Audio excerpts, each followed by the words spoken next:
వేదిక పైన ఉన్న పెద్దలు గౌరవనీయులు మాజీ మంత్రివర్యులు గౌరవ ఎమ్మెల్యే పెద్దలు అన్న తలసాని శ్రీనివాస్ యాదవ్ గారు, గౌరవ మాజీ మంత్రివర్యులు కరీంనగర్ ఎమ్మెల్యే అన్న గంగుల కమలాకర్ గారు, మాజీ మంత్రివర్యులు పెద్దలు శ్రీనివాస్ గౌడ్ గారు, వికారాబాద్ జిల్లా పార్టీ అధ్యక్షులు మాజీ శాసనసభ్యులు సోదరులు మెతుకో ఆనంద్ గారు, మాజీ శాసన మండలి సభ్యులు అన్న కర్ణె ప్రభాకర్ గారు, శ్రీశైల్ రెడ్డి గారు, అట్లాగే మరి ఈరోజు మండల ప్రెసిడెంట్లు మన తాండూర్ నియోజకవర్గానికి సంబంధించి బషీరాబాద్ మండల ప్రెసిడెంట్ గారు నర్సిరెడ్డి గారు, యాలాల్ మండల ప్రెసిడెంట్ గారు రవీందర్ రెడ్డి గారు, పెద్దేముల్ ఇప్పటిదాకా చాలా బాగా మాట్లాడిన సోదరుడు శ్రీనివాస్ గారు ఎడవాయన శ్రీనివాస్ గారు, తాండూర్ మండల పార్టీ అధ్యక్షుడు వీరేందర్ రెడ్డి గారు, కోట్పల్లి మండల పార్టీ అధ్యక్షులు మహేందర్ గారు, అట్లాగే వేదికపై ఆసీనులైన శకుంతల గారు, శివ గారు, రామ్లింగారెడ్డి గారు, రమేష్ గారు, ఉమాశంకర్ గారు, అశోక్ గౌతమ్ గారు, పేరు పేరున అందరికీ నమస్కారం, స్వాగతం.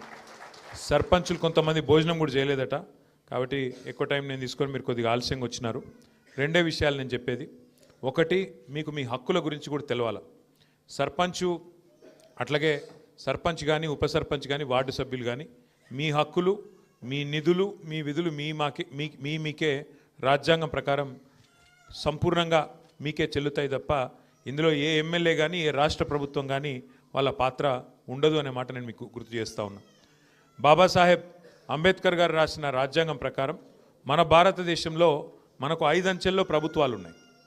పైన కేంద్ర ప్రభుత్వం ఉన్నది, ప్రధానమంత్రి గారు, మంత్రిమండలి, ఎంపీలు వాళ్ళంతా ఉంటారు.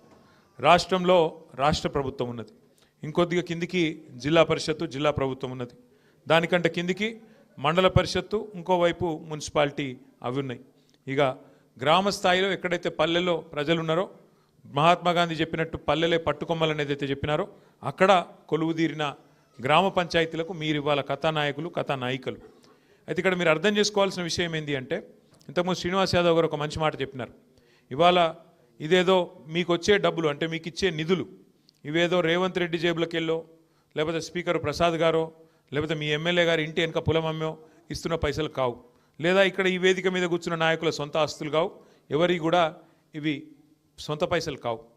ఇవి ప్రజల సొమ్ములే, ప్రజలు పన్నుల రూపంలో కట్టిన పైసలనే మళ్ళీ తిరిగి మనం ప్రజల అవసరాలకు అనుగుణంగా మనం ఖర్చు పెట్టేందుకే మనందరం ప్రజల సొమ్ముకు ధర్మకర్తల్లాగా సర్పంచులుగా, ఎమ్మెల్యేలుగా, ఎంపీలుగా మనందరం ఉన్నాం. రాజ్యాంగంలో ఏం రాసినారు స్పష్టంగా అంటే, మీకు ఫైనాన్స్ కమిషన్ ద్వారా ఎక్కడ పల్లెల్లో ప్రజలు ఎంతమంది ఉన్నారు, పట్టణాల్లో ప్రజలు ఎంతమంది ఉన్నారు, దానికి అనుగుణంగా పల్లెల్లో ఎంతమంది ఉంటే దానికి అనుగుణంగా అన్ని డబ్బులు ఫైనాన్స్ కమిషన్ ద్వారా మీకు మంజూరు అవుతాయి.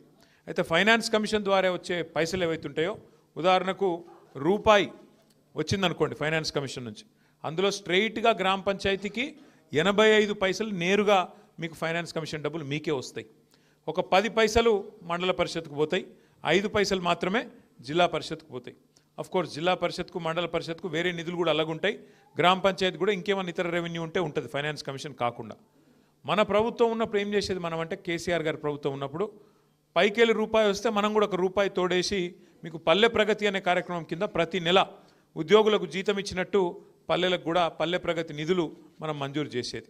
ఇందులో ఎవ్వరికి కూడా ఏలు పెట్టే అవకాశం లేదు, సీదా సర్పంచ్ గారి ఖాతాలో, గ్రామ పంచాయతీ ఖాతాలో ఆ పైసలు వస్తాయి. నిన్న మొన్న నేను చూసిన ఒక కాంగ్రెస్ ఎమ్మెల్యే మాట్లాడుతున్నాడు, నేను బీఆర్ఎస్ ఎమ్మెల్యేలకు, బీఆర్ఎస్ సర్పంచ్లకు ఇందిరమ్మ ఇండ్లు ఇయ్య అంటుండు. ఇందిరమ్మ ఇండ్లు ఇచ్చేది ఆయన చేతులు ఏం లేదు, ఇందిరమ్మ కమిటీ నోటి పెట్టిండ్రు, కానీ అల్టిమేట్గా గ్రామ పంచాయతీ తీర్మానం లేకుండా ఎవరికి కూడా ఇండ్లు రావు. మొత్తం బాసులు మీరే ఉంటారు, సంతకాలు పెట్టేది మీరే. నెంబర్ 1 యాద పెట్టుకోండి. గ్రామ పంచాయతీ కింద తీర్మానం చేసి ఫలానా వాడు కాంగ్రెస్ వాడు కాబట్టి ఇచ్చిండ్రు, ఇది కరెక్ట్ కాదు అంటే కొట్టుడు పోతుంది, చెల్లదు కూడా చెల్లదు. మీరే బాసులు, మీరే కథానాయకులు తప్ప వాళ్ళ చేతులు ఏముండదు. అట్లాగే రేపు కొత్త పెన్షన్లు ఇచ్చేదున్నా, పెన్షన్లు పెంచేదున్నా, ఇంకేమన్నా కొత్త పథకం పెట్టేదున్నా లిస్టు పెట్టాలి. గ్రామంలో ఎక్కడ పెట్టాలి లిస్టు? గ్రామ పంచాయతీలో పెట్టాలి. పెట్టాలంటే ఎవరు పెట్టాలి? మళ్ళా మీరే, సర్పంచ్ గారు, ఉప సర్పంచ్, వార్డు సభ్యులు. మీరు లేని వాళ్ళది ఏం నడవదు. ఇన్ని రోజులంటే ఆటలు నడిచినాయి, మీరు లేకుండే సెక్రటరీలను అడ్డం పెట్టుకొని, అధికారులను అడ్డం పెట్టుకొని ఆట ఆడింది. ఇప్పుడు నడవయి. ఇప్పుడు మన వాళ్ళు 67 మంది గెలిచారు కాబట్టి మీరు ఎక్కడోళ్ళు అక్కడ ప్రజల కోసం గట్టిగా మాట్లాడతారు కాబట్టి తాండూరులో రేపటి నుంచి కథ మారుతుంది. ఇక వాళ్ళు నాకు తెలిసి అయితే ఈ ఎలక్షన్ చూసినాక, ఇక్కడ రిజల్ట్ చూసినాక జెడ్పీటీసీ, ఎంపీటీసీ పెడతారని నేనైతే అనుకుంటలేను.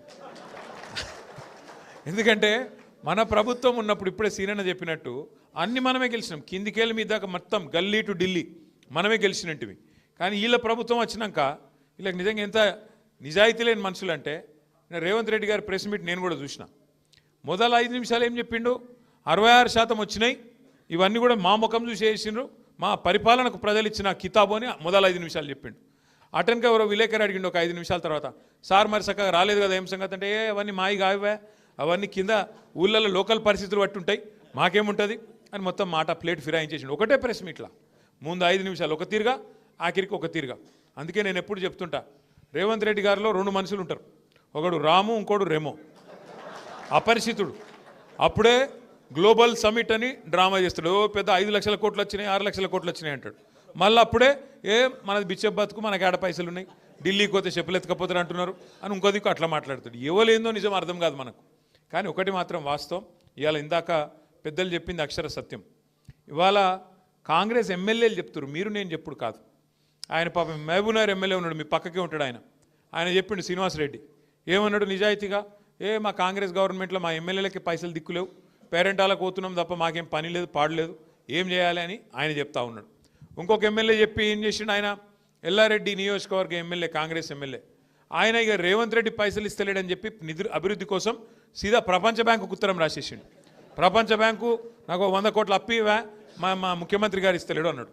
కాబట్టి ఒకటి గుర్తుపెట్టుకోండి మీరు పక్క, కాంగ్రెస్ ఎక్కడ ఉంటుందో ప్రోగ్రెస్ అక్కడ ఉండదు. కాంగ్రెస్ ఉన్నంతకాలం ప్రోగ్రెస్ మర్చిపోవుడే. ఇంకో 2 ఏళ్ళు మనకు కష్టాలు తప్పయి. కేసీఆర్ గారు ఉన్నప్పుడు గ్రామాలు ఎట్లుండే, ప్రతి ఊర్లో ఒక నర్సరీ, ప్రతి ఊళ్ళో మొక్కలు పెంచే కార్యక్రమం, ప్రతి ఊళ్ళో చెత్త తీసేందుకు ఒక ట్రాక్టర్, మొక్కలకు నీళ్లు పోసేందుకు ఒక ట్యాంకరు, ఆ చెత్త తీసి పారేసేందుకు ఒక దగ్గర వేసేందుకు డంపింగ్ యార్డ్. మనుషులు చచ్చిపోతే ఇదివరకు పొలాల కాడనో లేకపోతే వాక్ కాడనో చెరువు కాడనో దాన సంస్కారాలు చేసేది. కానీ కేసీఆర్ గారి ప్రభుత్వం వచ్చినాక వైకుంఠ ధామాలు ప్రతి ఊళ్ళో మనం కట్టుకున్నాం. అట్లే పిల్లలు ఆడుకునేందుకు ప్రతి ఊళ్ళో క్రీడా ప్రాంగణాలు, పెద్ద మనుషులు వాకింగ్కి పోదలుచుకుంటే ప్రతి ఊళ్ళో పల్లె ప్రకృతి వనాలు. దేశంలో ఎక్కడ ఉన్నాయా ఇవన్నీ? ఎక్కడ భారతదేశంలోని 28 రాష్ట్రాల్లో ఏ రాష్ట్రంలో ఈ పరిస్థితి లేదు. ఇది మనం ఇచ్చుకుంటున్న సర్టిఫికేట్ కాదు. కేంద్ర ప్రభుత్వం ప్రతి సంవత్సరం ఉత్తమ పంచాయతీలకు అవార్డులు ఇస్తుంది. ఏం చేసినారు తెలుసా కేంద్ర ప్రభుత్వం వాళ్ళు? ఒక సంవత్సరం 22, 21 అనుకుంటా, 2021, 22 మొత్తం భారతదేశంలో సంసద్ ఆదర్శ గ్రామీణ యోజన అనే కార్యక్రమం కింద 20 ఉత్తమ పంచాయతీలు ఎక్కడున్నాయి అని లెక్క తీస్తే 20కి 20 తెలంగాణలో ఉన్నాయని చెప్పి కేంద్ర ప్రభుత్వం ప్రకటించింది. గది కేసీఆర్ గారు చేసిన పని. అట్లాగే జనాభా పరంగా తీసుకుంటే మన రాష్ట్రం కేవలం 3%, భారతదేశం మొత్తం జనాభాతో పోలిస్తే 3% జనాభా తెలంగాణది. కానీ జాతీయ ఉత్తమ పంచాయతీ అవార్డులు పంచాయతీరాజ్ దినోత్సవం రోజు కేంద్ర ప్రభుత్వం ప్రకటిస్తే 3% జనాభా ఉన్న తెలంగాణ 30% అవార్డులు గెలుచుకున్న విషయాన్ని నేను మీకు గుర్తు చేస్తా ఉన్నా. ఇంత అద్భుతంగా కేసీఆర్ గారి ప్రభుత్వంలో పల్లెలు బాగా చేసుకున్నాం, పట్టణాలు బాగా చేసుకున్నాం.